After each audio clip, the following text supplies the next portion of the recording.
Hello, hello, hello, mga amiga.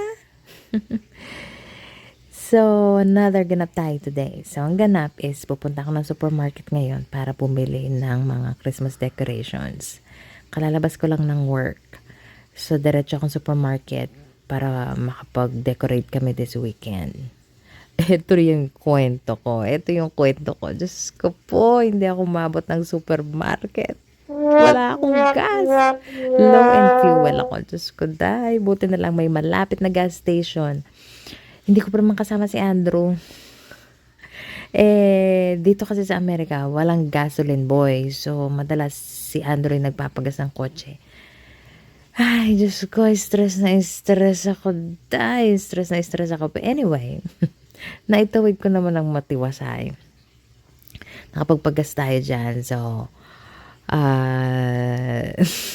naitawid natin yan. Diba? Natuklasan natin kung paano yung mga yan, mga bagay-bagay. Kaya kailangan talaga din sa Amerika, marunong ka. Ay, buhay Jumerica.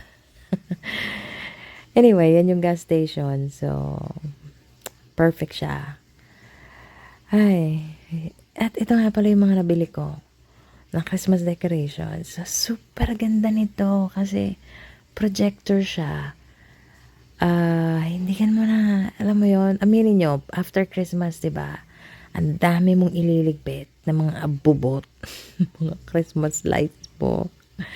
Aminin nyo, diba, hindi, that's not the fun part. After ng Christmas decoration, liligpit-ligpit mo yung mga anik-anik mo yan, mga abubot mong yan.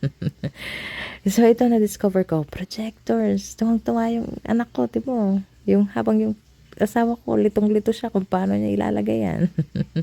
So, marami pa akong isi-set up dyan. Yan pa lang yung mga snowflakes na projector. Pero super happy, super ganda. Dito ko na, bye!